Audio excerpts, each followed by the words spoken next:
Hare Krishna. So here's a question about the dowry system, which is practiced in Vedic times. Should it still be practiced now? What is the difference? Is it good? Is it bad? What's actually its purpose? So by reading Shastras, we see so many pastimes of kings and nobles and aristocrats. We see that the practice of dowry was there in the Shastras, in the scriptures. In fact, Srila Prabhupada, in his purports to Srimad Bhagavatam and many places, he writes that this dowry system is not illegal. There's a purpose for it. So, what is its purpose actually? We see that when a girl gets married, when the father he gives kanyadan, means giving the girl to a husband, a suitable man to be married, is like the greatest good fortune a father could have. He's giving the greatest wealth he have, kanyadan. He's giving her, which is also very auspicious, and at the same time offering some other auspicious items also in charity.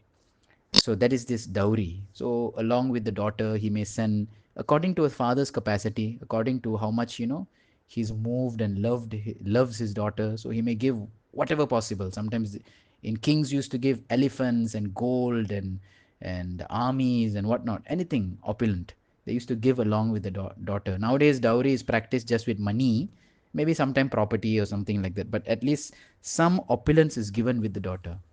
So reasons we see, one is that the father's great affection for the daughter, because the daughter is now moving out. She's going to have a new life, something to start off with to ensure that she had a beautiful, comfortable life in the father's house. Now she's going to go somewhere.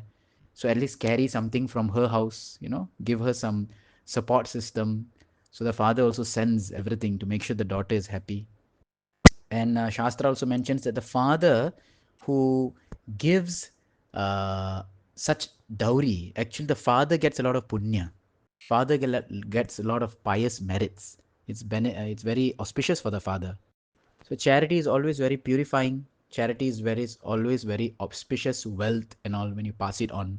So the girl, when he gives a kanyadan, because a girl getting married is equated to like Lakshmi.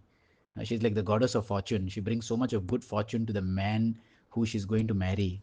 And therefore all these items are also given which are very auspicious. But then question comes, what if a person is not able to give so much or give much at all, very poor? So Srila Prabhupada in his purports write that if a person is not able to give any amount of opulence or any amount of money, at least he can give flowers and fruits. This is also dowry. And we see this in the pastimes of Lord Chaitanya Mahaprabhu. Lord Chaitanya Mahaprabhu, when he wanted to marry his first wife, Lakshmi Priya, so it was arranged by a Brahmana called Vallabhacharya.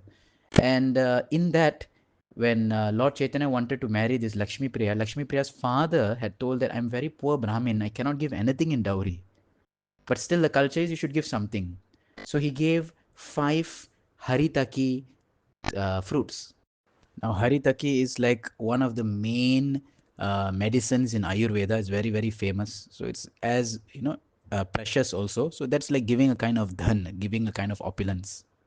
Sadly, in nowadays, people misuse the system of dowry. They extract forcefully from the father-in-law, and they torture the bride, and unwanted extortion by the in-laws. This has go on to some people to believe that dowry is a created system, dowry should be illegal.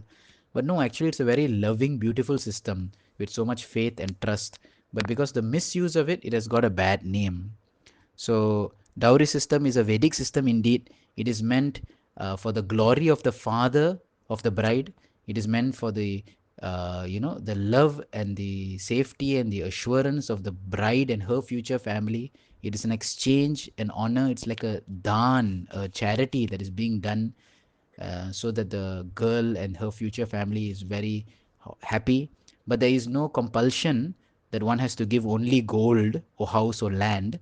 One can give anything which is of value. And we see that if a person cannot give anything, then Shastras also say that at least give a flower and a fruit. That should be accepted. Lord Chaitanya Mahaprabhu, Supreme Personality of Godhead, accepted 5 Haritaki fruits. Hare Krishna.